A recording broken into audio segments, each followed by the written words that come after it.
मैं कहीं जा रहा था और ई-रिक्शे में था मैं। मेरे साथ में एक शख्स ने जो है ना, अब वो ई-रिक्शे वाला चलने लगा, तो चलते उसने सवारी के लिए रोक लिया वहाँ पे किसी जगह के ऊपर। अब वो चलने में थोड़ी ताख़ीर करने लगा। अब उनके साथ मजबूरियाँ होती हैं, सवारी का इंतज़ार करते हैं, उनको पैसे कमाने हैं यार, उनके साथ मजबूरियाँ हैं बेचारों के साथ। अब पीछे से एक लात मारी जो है ई-रिक्शे के अंदर और कहा, "चलो ना जल्दी।" तो उस ई-रिक्शे वाला बेचारा गरीब आदमी था, उसके ज़बान से जो अल्फ़ाज़ निकले हैं ना, मैं सही बताऊँ मेरी आँखें चमक गईं उस वक़्त। मुझे बड़ा एहसास हुआ, इतना ज़्यादा एहसास हुआ कि हमारे रवैये क्या हैं मज़दूरों के साथ।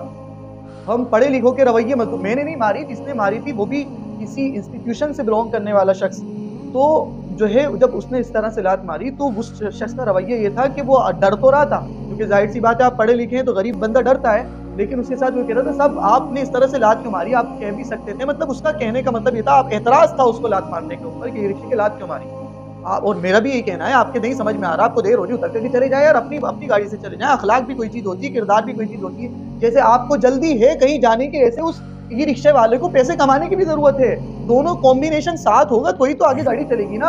आप अपनी सोच करके बैठे में।